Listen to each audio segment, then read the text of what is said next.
alive! It's alive! Hello, friends and family, and welcome to another very busy morning here at the If You Could See Me project on Saturday morning coffee and conversation. I am super excited today to be joined by my guest, Britton Williams, who is an award-winning drama therapist, activist, educator, person in the world who, in her words, helps people to be in relationship with themselves and one another. And that is so amazing. I probably just misquoted you. Britton, welcome. Thank you for being here. Erin. It's great to be here. I'm excited to have this conversation with you. Thank you so much. So, we started just before, we came on laughing. We started and I said, I have 20 seconds and I'm going to go live before we hit the official hour because it's my podcast and I can do whatever the hell I want. That's right. And I'm jumping in right off the bat. Let's get to it. I love it. How much is permission to ourselves a part of the work that you do? Permission to step outside of the box, permission to say the thing that that people have told us not to say, all of it. I love that question. So I would say, somehow permission to ourselves is really at the core of a lot of the work that I do, quite frankly. Whether I'm in classrooms with students or sitting across from folks that I work with in my private practice, a lot of times we have a very clear sense of who we want to be in the world, how we want to navigate the things that we want to say. But, interestingly, as we get older, we're almost taught out of that. An example I give, to students is I watch children and I love to observe children. They really feel what they feel. They really indulge in whatever impulses, their body tells them to indulge in. And I'll give an example to my students where I say, I think about times I've been on the train and, you'll see like a young kid, 3, 4, maybe even 5, doing a silly little movement, like, and they're just like, and if you make eye contact with them, they don't stop. They just keep doing it, and doing their little silly thing. But as they get older, when they're doing something silly with their friends and they're having fun, and then they make eye contact with someone, sometimes it's literally me, the person observing them on the train, you see the caught feeling and that shame. Oh, you know what? Let me behave. Let me, surveil myself and act more appropriately.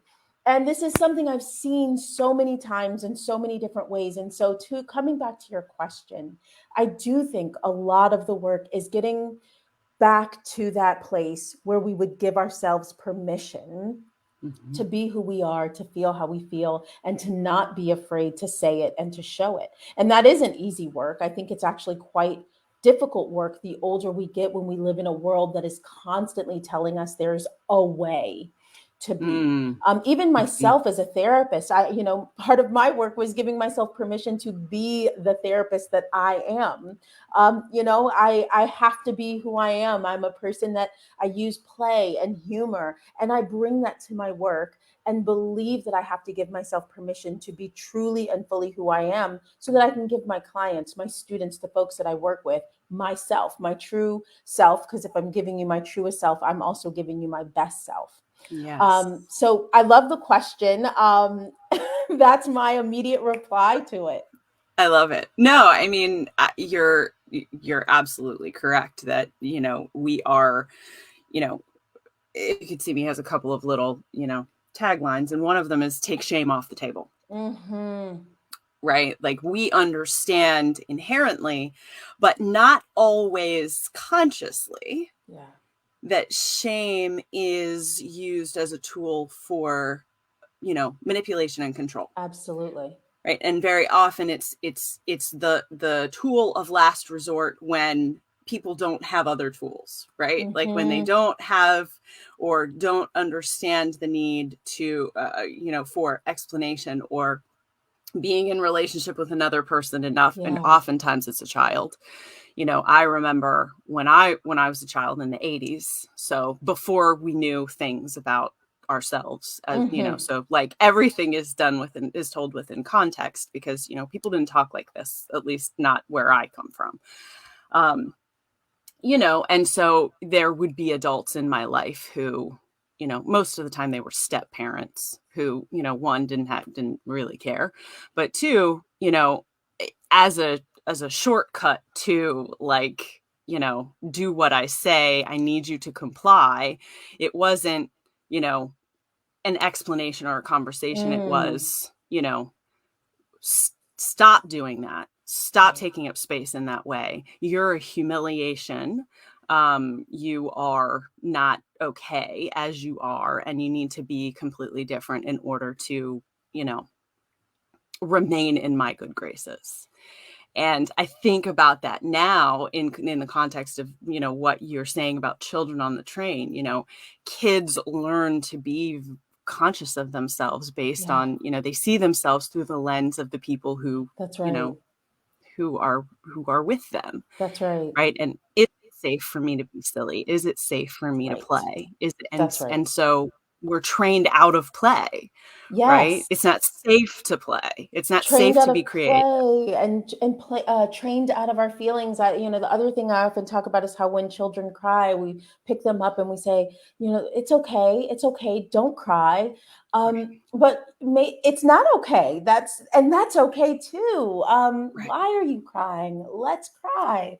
right. What happens if we really allowed children to just do that natural instinct without training them out of that? How Mhm. many of us as adults are walking around holding onto feelings that are just too afraid to be released, and we see Mhm. this happen all the time, or maybe, in our own experiences of feeling like you're in the middle of a conversation, you feel those tears and people start to lock their body and Mhm. attempt to do everything to stop those tears from falling. And sometimes if a tear And they does fall, apologize for then they them. exactly, people apologize. I'm so sorry. Right? Shame. I'm so sorry. I feel embarrassed, right? Like a lot of times, even in my own practice, people, when they cry, a lot of times people say, I'm so embarrassed. I hate to cry in front of people. Mhm. And, I always say to people, well, we're in real big trouble if we can't cry in therapy. That's right. That's, if you can't cry If we here. can't cry in therapy, oh my goodness, because I welcome the wave of those tears. If Yes. they need to fall, let them fall. But that is, it's such a default response of just like, I shouldn't do this. And I watch so many people in so many different instances and and even recall my own experiences Mhm. doing everything to not show emotion that is Mm. truly present and quite frankly is going to just find another way to present itself Yes. in the Mhm. moment. So it's so many ways. And so back to this idea of permission, I think, even when someone can say, Britton, as much as I hate to cry in front of people, I cried the other day and I was okay with it because that's how I Yeah. felt. Like just that permission to be human, permission Mm. to be human. Perfectionism is so, like, I mean, I talk to my students about perfectionism all the time. I can speak from my own inner perfectionist, Yes. and can recognize that voice that says it has to be right, whatever that means, perfect, whatever that looks like, Mm. that to permission to be human. I made a mistake and I'm not going to, continue to speak poorly to myself because I was a human and did what humans do, which is make How, mistakes. how dare you be So human? it's right, how dare I be How dare human? you? And make, I'll just give you like even a quick example of where I saw this coming up in my own work. During the pandemic, a lot of my teaching had to go virtual, and so I was recording a lot of my lectures. And sometimes, if I would stumble over my words or like I would go back, but I'd have to re-record the whole thing. I was speaking to a really good friend and colleague of mine, and she was like, wait a minute, why are you doing that? And I was like, because I want to give them a good, clear lecture, without all of these like. And she's like, but if you were doing the class live, you would stumble over your words and you wouldn't Right. go back and like start the class over, right? And I'm like, oh, there's that darn inner perfectionist showing Yep. up. And I started, not only that, I like leaned into what my friend was asking me to do. And I actually started to start a lecture and then undo the lecture in real time, saying, here's where I was going to go with this. But, I'm realizing that my train of thought here was really steeped in this belief system. And so this is how we're going to unseat it. So I started to actually do a process-based lecture to really do an action, what I talk about with my students all the time, that this is not about us going into spaces and being the expert or the most knowledgeable in the room. It's about allowing ourselves to think deeply and honestly about the expansiveness of human experiencing and how we navigate it. And part of that is making mistakes along the way, thinking things out and thinking them through. A lecture doesn't just poof pop into being. It goes through these different iterations. So let's like do this together. And for me in my own practice, that was actually incredible, because it was a way to give myself permission to be fully human in my role as a professor. I just love this so much. And your ability to stay and continue to return to the original question is remarkable. Very impressive. Thank you.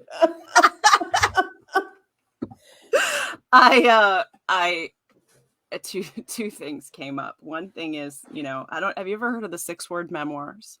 No. Okay, so it's not a therapeutic tool, but I have used it in writing classes in therapy for a long time. And it's a, right where you are right now, what's your 6-word memoir? Love this. And 6 words that say, either the theme of everything or what is happening in this moment. And much, I also use haiku because I think they're fun. Yes. But a few years ago, I was teaching a writing class, and I had this and I gave everyone else the job of, doing a 6-word memoir. But I always say I'm never going to invite anybody to do something I'm not willing to do myself. So indeed, I do the work. That's a lesson from my father. So my 6-word memoir was, "Oh shit, I'm not a robot." And and I bring that into therapy sessions all the time with clients, because I'm like, that's where I am, right? Like, I want to be perfect all the time. I want to be without flaw. I want to be able to run, endlessly, until literally until it just, shuts down from the force. I don't want to have to think about myself. I want to just go, go, go, go, go all the time. And oh shit, that's not I'm sorry, but that's not that's right. That's right. That's right. And I mean, I so relate to that. I'm not a robot. Like, oh shit, I am fully human. Like I have a capacity that can get met, right? And that I think too, a lot of the systems, that certainly I've worked in, I imagine in your own work, you can really relate to this, that there is this almost request to be a robot because the 100%. Demand is so great. And so the system asks of people to just output. And I think sometimes that can get, downloaded, especially for those of us that have that inner perfectionist. I can do it all. You know what? I can do it. And, as much as I tell my students and, folks that I work with in other capacities, just because we can do something doesn't mean that we should, right? Like that. Somehow, when you're in a system that is demanding it, asking it of you constantly, it can be hard to remove oneself from like treating oneself as a robot. And I've certainly in this work, right now, even I am really invested in making sure that I give myself time and space. I've taken up comedic yoga, and I like do a daily practice, even if it's like the other day was like 7 minutes. That was all I had. I was like, it was hot, I was tired, but I was like, these 7 minutes are mine. And they were, you know what I mean? Some days it's an hour, and everywhere in between. But that I can't, I always say to my students, if the work isn't sustainable, then what are we doing it for? And I have to do that for myself, and really, really leaning into that and reminding myself that when I am resting, it actually is stoking my creativity. When I am taking the time to breathe deeply, it is actually helping my own body to be able to meet the demands of all the things that I need to do. And so the world and the work that's asking me to not stop is completely disconnected from the truth that I actually need to stop in order to do all of the things that I need to do in the ways in which I'm demanded to do it. Absolutely. I want to say hello to our friend and my former bandmate, Ken Kellner. Hello, Ken. It's so nice to see you. You said, hi, Erin, just tuning in. So I see you, Ken, and I'm so thrilled that you're here. So, back to what you were saying, it is how much, I guess, is my question, because I spent a lot of time in both my coaching, my storytelling coaching practice and my therapy practice, talking to people about the systems within which they are operating, and the fundamental flaws within those, the inherently exploitative labor system that we live in. And many of the, I'd say the majority of the people that I work with are women, or identify as femme, and are parents occupying that space. So that sort of mother role, which is inherently exploitative of that you have to work, and you have to be 100% parent all the time. And as a result of that, I have a lot of folks coming in saying, I can't do it all. Or I can do it all, but I'm exhausted, and I don't know what to do. And everyone will be upset with me if I stop, or if I let something down, and people will be disappointed. And, what you said a minute ago was, just because you can doesn't mean you should. Yeah. And, what I say to them is, just because you can doesn't mean you have to. That's right. Right? Like, you can choose, and you can ask for help. Right. So I'm curious about, like, how you help people navigate that, and what are the messages that you hear, and what are your responses about, like, how to set appropriate boundaries, not only work wise, but like within our own relationships. We could probably talk for 10 hours just on that subject. I mean, absolutely. Well, one of the big things I'll say, it comes up so much in my practice. First of all, anyone who's coming to me in my practice probably knows, if they do any kind of, if they've looked into anything that I've written about, talked about, that I do think a lot about systems. And I use that expansively so here. And I do spend a lot of time actually bringing it into the work, even with things like, when I have folks that are saying, to your very point, I'm tired all the time. I'm working, and I'm, doing all of these things, and I'm always tired. I actually do remind people that we do live under a system of capitalism that will demand of you. And, I speak to, because a lot of times people locate the problem within themselves. So I speak to these systems as a way to say, let's recognize that, yes, you are tired. And yes, of course, you're overwhelmed, because you are being asked to do more than you should even have to do. And the message that we get, because in order for capitalism to uphold itself, the people who benefit from it will tell us, but this is the best system. And if you just work harder, you'll make it to the top. That then when you find yourself in that race to the top, which was never meant to ensure that everybody succeeds within it, that of course you're going to be fatigued. And while this never changes, of course, someone's situation by me naming, acknowledging the systems, it does allow for us to say, like, wait, let's take a moment to gently, tend to the soil, and find the seeds that have been planted that are saying, there's something wrong with you. You should just have more energy. You should just pull yourself up by your bootstraps and be able to do this, because other people have done this. All of these messages that we receive, that people really take in, and then it gets confusing.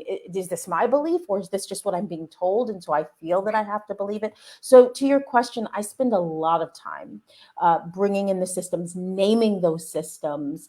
And if someone says to me like, no, that doesn't feel like that's what it is, that's okay too. But I do try to help people locate what is external and impacting an interior experience, so that we're not conflating our value, our worth, our outputs with external expectations that have no basis in Right. reality or truth. Right. And are unrealistic at And their are core. unrealistic. That's right.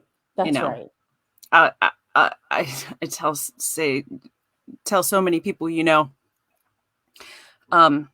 your employer will take every ounce of extra that they're not going to tell you to stop.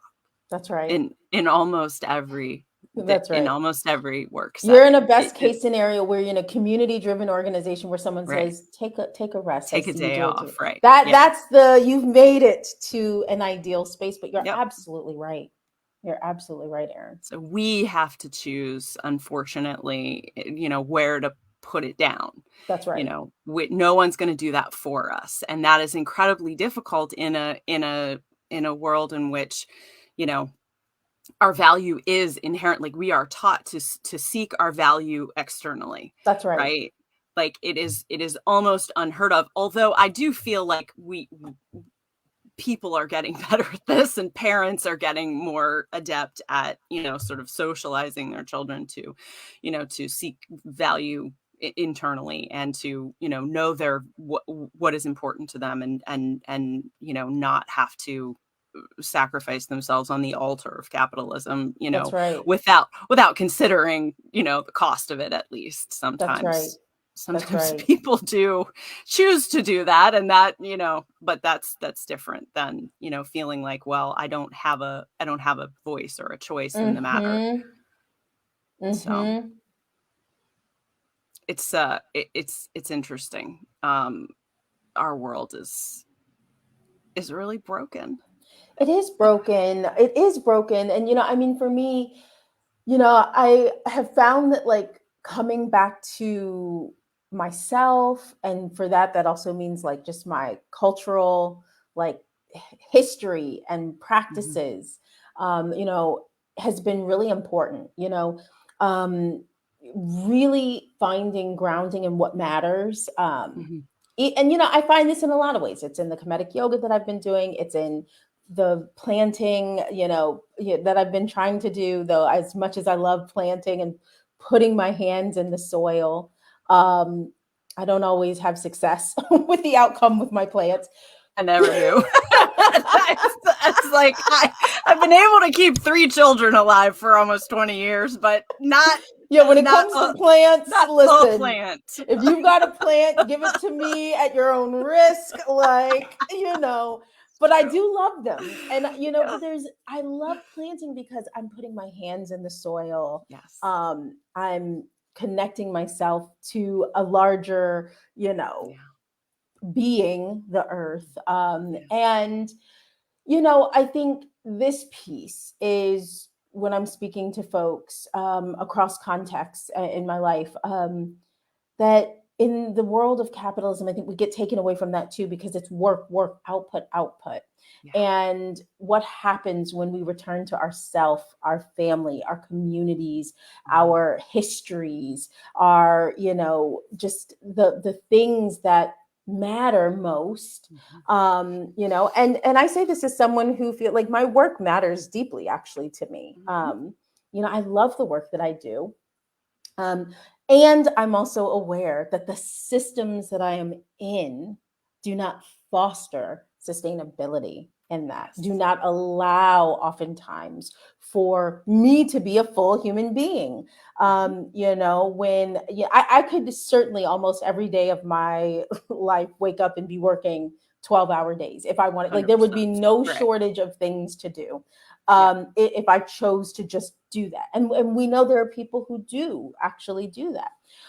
But for me, what I realize is it's actually more important and more beneficial to the work for me to be able to have a full experience, and to be able to, and that sometimes means sacrificing things that I even want, here or there. And I think these are the conversations that I've been having with both students and clients too lately around, like, what does success look like to you, not defined by an external world. And this is a hard question for many folks to answer because we have been so steeped from childhood. I mean, our cartoons, our commercials, the movies, at every stage of life, we've been told the world that we should want to have. And so asking people that question, what does success look like for you? What does a joyful, content life look like for you? Often takes weeks of coming back to this question, of having different iterations of it. And it's a deep and slow work because the steeping has been slow and long. Yeah. You have to pull apart all the different layers of the onion there. That's right. All those different messages, and say, I asked this question to a client. I've asked it to many, but in this particular instance, it was revelatory of, we had been meeting for several months and focusing on something else. And the second I asked this question, this thing came out that was like, oh, wow, you've got to work through that before you can even imagine having a life that you feel worthy of. Yes. Right. So much of it is based in like, well, I did this thing, or I made this mistake, or I, am not this, or I chose this instead of this. So I can't imagine myself in this magical fairy tale land that you're asking me to posit. That's not even a place I feel like I deserve to inhabit. And that's real work. But to ask that one question, that's right, brings up so many different, bits.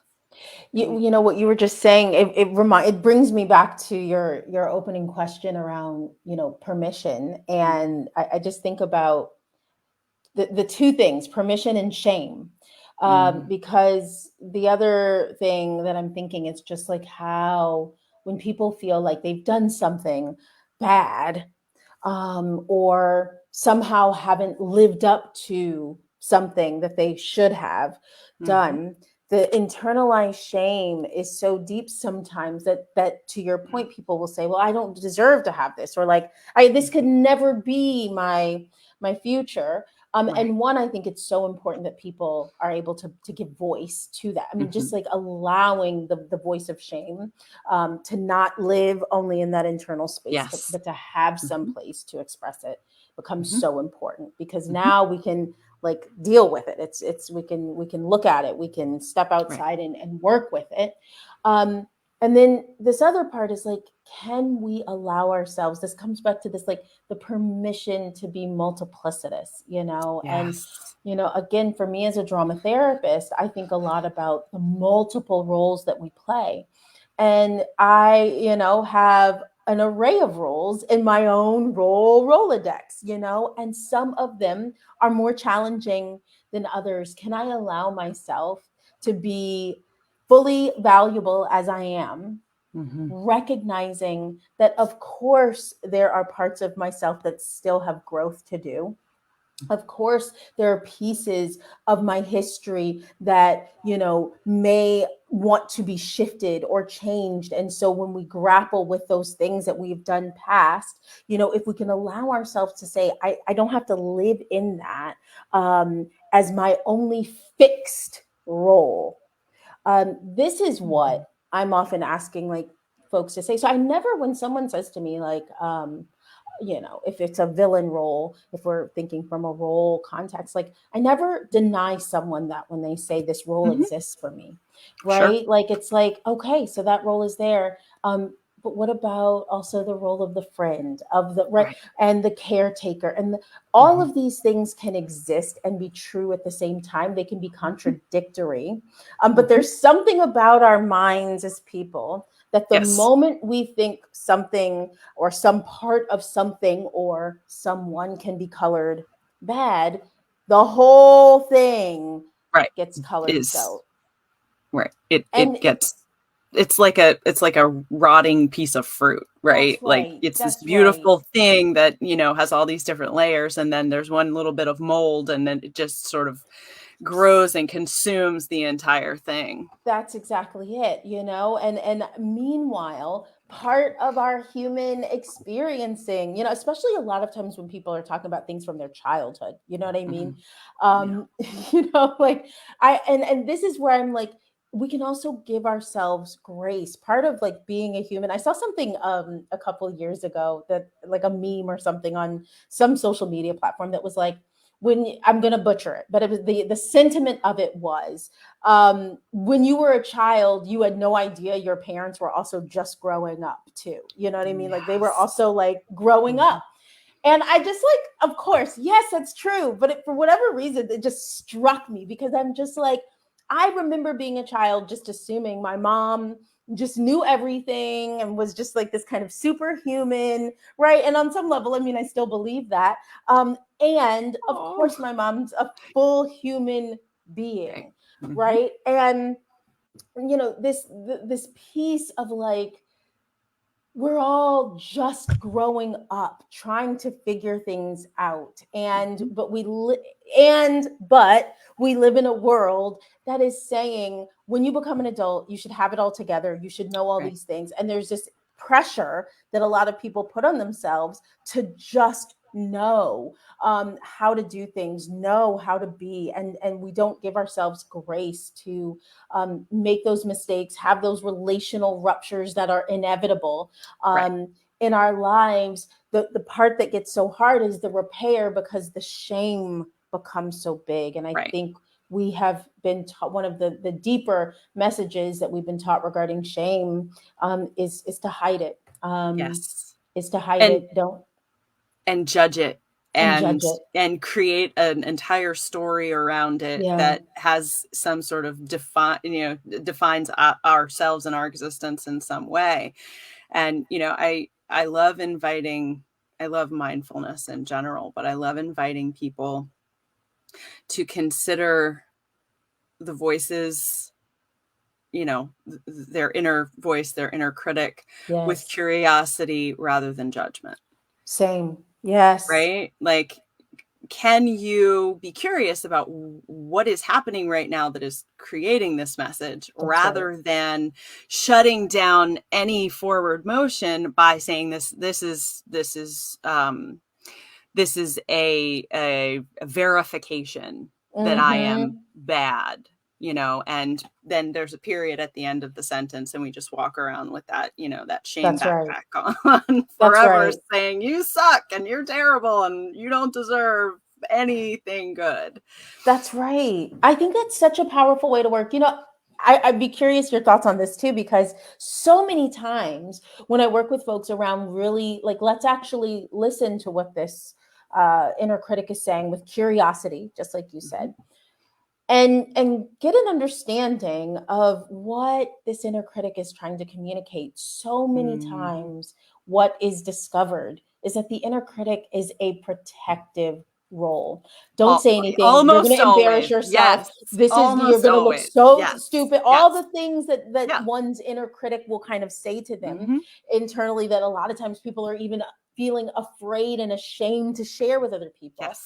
um, a lot of times what we discover is it's a role that doesn't want me to hurt Yes. myself, that is saying to me, be afraid so that I cannot get hurt. And when we get that understanding, when that's the determination of, Mhm. the kind of the working through, dealing with that voice in a space that has that awareness Yeah. and compassion, and to be able to say, like, I understand, understand why you're here. I know you don't Yes. want me to, Yes. embarrass myself or Mhm. make a mistake in front of people. Whatever it is that this inner voice is trying to say allows people to also stretch past that voice, and like then now we can turn up the self-confident one, the one that can tolerate a misstep. The other thing I tell to people, we're in trouble if the goal is to never make the mistake, to never Yes. stumble. Yes. So let us be sure that we're also stretching that muscle, that we can tolerate doing things, saying something, and then realizing, oops, which is why back to those lectures that I did, I realized what my friend was telling me, like you're doing the thing that you are saying to folks not to do. You are going back and trying to like clean up your lectures, but actually if you make those mistakes and you keep it moving and just acknowledge them, that's the allowing you to be a fully human teacher, Yes. and to not kind of be like, oh no, that's like weird, why did I say that, or Right. like, oh no, because I completely had too many thoughts in my mind at one time, so I said the wrong thing. Back to that thing I said 30 minutes ago. Right. What I meant to say was, And is that not just a reflection of how enthusiastic you are and how passionate you are, and how in addition to being a flawed person who occasionally misspeaks, how dare you, right. but also just like, I'm excited about this, and I've got so many thoughts in my head that I want to share with you and impart to you, so that you can go out and be excited about this work too. That's right. That's a reflection of that. People appreciate the you know the passion, Yeah. and the enthusiasm. So I love that. Oh, there were so many things that came into my head, and because I don't write things down because I don't want to not I be can present, relate. they're all gone now. They're all gone now. What you were referring to, sort of like in drama therapy, y'all talk about roles, Yes. right? Internal family systems talks about parts, and Mm-hmm. no bad parts. So the understanding that those protective parts will, depending on whether they're the managers or the firefighters or whatever it is, they are there with the best of Yeah. intentions, right? They may not understand the circumstances, and they may be operating out of associations that were made many years ago that don't apply often. These things hijack your nervous system, and your parts of your nervous Mm-hmm. system make you think that things are happening that aren't necessarily happening, things are threatening that don't necessarily need to be threatening.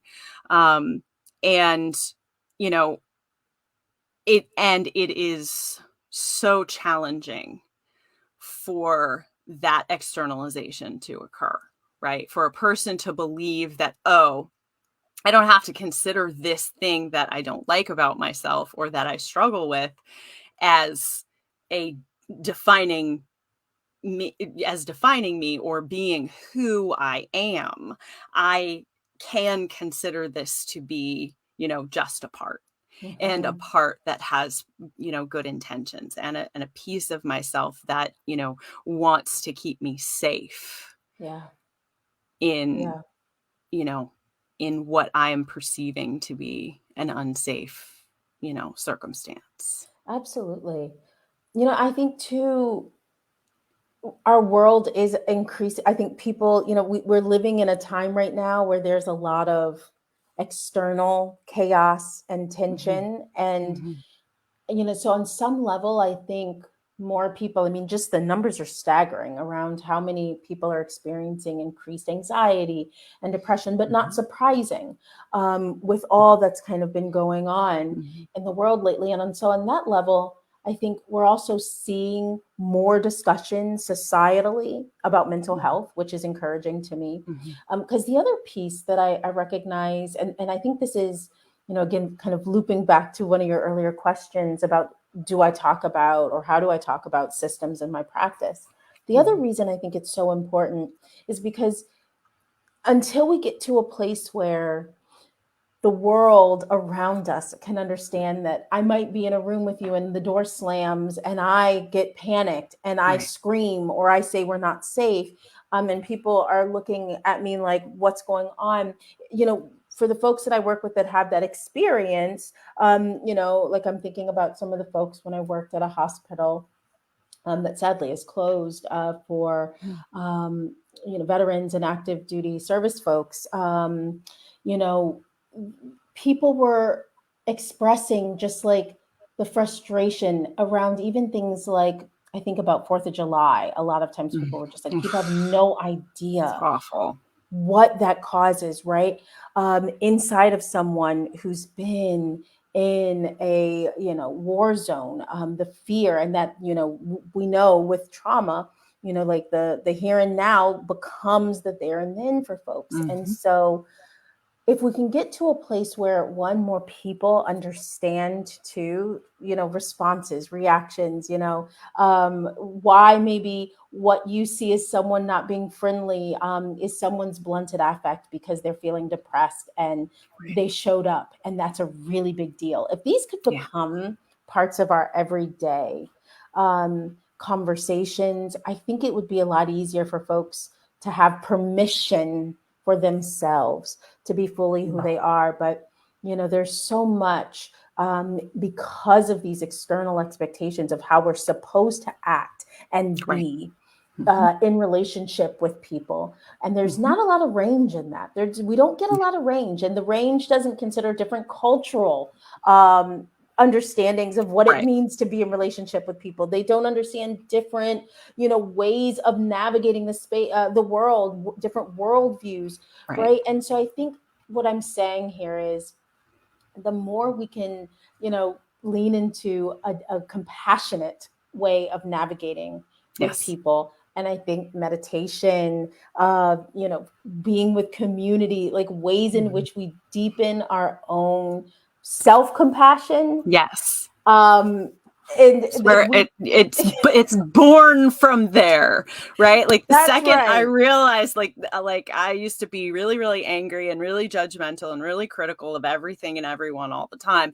And it wasn't until I started doing this story work and started to develop a different sense of myself and give myself compassion for the things that I had gone through and not, and reverse that. Then I just started seeing everybody differently. It's like, oh, well, if then you must be, oh my That's gosh. right. That's You're right. not my enemy. That's right. Oh, fuck. That's right. Mind blowing. It really is. I mean, and when we think about, like people have said it and we've heard it a million times, hurt people. It is true. We know this, right? But I think what you're saying is actually really important. A lot of times when people are really mean to other people, not all the time, I mean, this is not fully prescriptive, but many times what we will find is that harsh outward critic is actually nothing in comparison to that self-critic for that person. 100%. And so and this is another reason why doing our own work, just like you were saying, becomes so important. The better I treat myself, the better I am in every context of my work, because I can understand, if I can be compassionate towards myself and recognize my own range of needs, then I can do that for someone else. And I want to also say, in addition to that, I want to say it shouldn't mean that in order for someone else's experience to matter, I have to be able to understand it. I also want to say that these are like two things can be true at the same time. And those are two separate thoughts, because I don't want to conflate those two. No. Thank you for that. I appreciate that. But it is important to say. I'm a practitioner of dialectical behavior therapy, and I think that the dialectic is very, very important. Understanding that two things can be true two competing things can be true simultaneously. It's not this. We can live in a complicated world, because guess what? We live in a complicated world. We do. That's right. Because we do. So, you can be mad that that thing is happening and that thing is also happening, and, try to put everything in That's a right. clearly defined box of certainty, but you will spend a lot of your time being pretty disappointed and That's right. frustrated if you can't, adopt an understanding of that Yes. both and kind of, it can't be but, it can't be either or in Mm-hmm. almost every situation, right? Because we're complicated. That's Okay, right. so we have not enough time because I want to talk to you forever. But talk me two things. Okay. And you get to choose in Okay. our last like 10 minutes. You can choose Okay. which one you want to address first. So in your bio, Mm-hmm. on the NYU website, Mm-hmm. uh, you talk about some of your consulting work. And Yes. this term I love so much, cultural humility. Yes. Talk about cultural humility, one, Okay. and two, because we are storytelling based and we are, born out of an understanding that creativity is healing. Love it. Um, how does creativity? Obviously, it's a big part of what you do. How and why? Okay, so Okay. like all of you in the next 10 minutes, go. All right. Gotcha. Okay. So, cultural humility, I tend to work through a lens of cultural humility, which just means that I recognize I'm never, I don't frame my work through a cultural competence lens where I got it. I have a full understanding. Cultural humility recognizes that I am aware to the extent that I can be with what I know today. And I am also fully human. There are things that I don't know. I certainly, no matter how many cultures I have, either been a part of, learned about, engaged with, or within, I don't know every individual and how they identify, and cultural humility allows space to say, we will navigate the work with that understanding and with a willingness. For me, it requires a willingness to allow folks to tell me who they are, to allow myself to be challenged when I make assumptions that don't align with what someone feels works for them or what a group feels works for them. So that's cultural humility from my It's viewpoint. beautiful. Mm-hmm. And regarding creativity, why? So for me, I come from a background of performing, and I, spent most of my younger years singing. I started as a classically trained opera singer and then got into musical theater and loved the theater. And when I graduated, I was from college. I was traveling, performing a bit. And in between, I started working in schools and community centers doing creative workshops. Mm-hmm. And what I started to realize was, much like your work, Erin, when people are allowed to create stories, so much of who they are spills into the creative realm. It allows for us to get close to things that maybe we wouldn't otherwise be able to do. As you can imagine, in this work, a lot of trauma was also coming into the space in a lot of the rooms that I was in. And so I decided, because I was so in love with the work and really enjoyed working with folks, that I wanted to continue this type of work, but to deepen my therapeutic understanding. That's why I became a drama therapist. Yeah. So the creative for me is because I recognize that sometimes we can't think or talk our way through things. And I'm saying this is somewhat, I do a lot of thinking and a lot of talking, just as a person. Okay, these are two things I do a lot of. When we move things into a creative realm, two things happen. One, I've already said, it allows us to get closer to things that we might not otherwise be able to talk about. I can bring rage into the room. I can bring terror and fear into the room. I can bring all of these things to the room, but with a bit of a distanced enough frame that allows it to not overwhelm. And so that's one, because we need to be able to touch the parts of ourselves and our experiences that are really hard to think through, talk through, work through, so that they don't just remain internal, isolative experiences. The other is because in the creative, I can imagine things that I might not otherwise be able to imagine. It opens up spaces of possibility. And so in the play, something may open up that I never would have imagined, but it came through a spark. in the improv, in the engagement of a role. And these are these moments that we can't plan ourselves into as humans, but the capacities of our imaginations are Yeah. so deep that when we Yes. allow ourselves to access them, it opens up so much. And so that's why creative for me, drama therapy for me made all the sense with the background I had in the theater. And so, here I am today, very glad that I chose this route to be a drama therapist. It's been the greatest gift. Wow, you're amazing. Oh, thank you, Erin. So are you. Your work is, this is how we met. I thought, whoa, this is so connected, and it's really great connected. Oh, no, I feel like we're definitely kindreds, having both sort of Yes. started out in theater and then go, oh, there's a lot more here than I That's right. originally thought. And now I'm going to go back and learn the clinical side of it, That's which, right.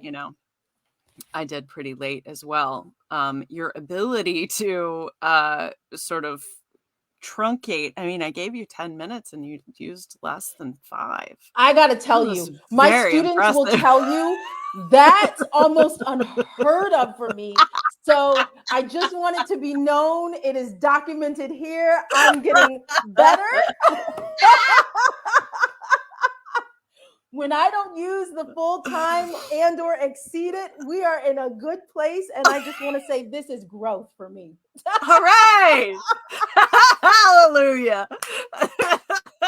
Growth has happened here on the Saturday morning coffee and conversation. I believe me, I find myself in sessions going, I know we need to be done. I know that time is up, but I want you to stay like a lot longer. Right? Sometimes I don't do that, but you are like playing with me. Like, what? This can't be. What's going on here? I need more time. That is not the time I need. I think that's where that theater thing comes through. Oh, yeah. More words, please. That's right. More words, That's please. right. That's right. I love it. I love it. So what are you excited about right now? Well, I will tell you this. I am currently in the last stretch of my dissertation. So I'm going to school right now in a social welfare program. And I'm really excited about my work is thinking about alternative, and actually not alternative, but looking for me at Black creative practices and the history of Black creative healing. The alternative for me is that therapy can look like many things, and it's right now very prescriptive in a lot of ways. And so I'm really interested in seeing how some communities are already doing healing work that may not be labeled as therapy, but is definitely therapeutic. And saying, like, let's lift some of that work. So my work it's not creating anything, it's lifting something and telling a narrative of Black creative healing. And I'm excited about that because it's a reminder to me, especially with the conversation we just had about all these external messages, how we can get ourselves connected to our histories of healing. And there are so many that many of us come from. And so for me as a Black woman, it's been really incredible to connect with my ancestors' knowledge of how we heal and how we navigate really turbulent times. And we right now are in really turbulent times. So that's what I'm excited about. That's what kind of keeps me going right now. And I just love this work. So, well, I am just endlessly honored and fed by this conversation. I really, really appreciate you taking the time on a Saturday morning to talk to me. It was a joy. I appreciate you doing all the work that you do. I hope that we you. have future opportunities to work together. Thank you so much, Britton. Thank you for having me. It was so great to be here with you, Erin. My pleasure. Y'all stay tuned. We have a second episode coming up in just a few minutes. That has never happened before, but we're breaking all the rules here today on If You Could See Me. So stick around. We've got the founders of Women Strong coming up. Britton, thank you so much. Be well. Have a wonderful weekend, and I will see y'all in a few minutes. Indeed.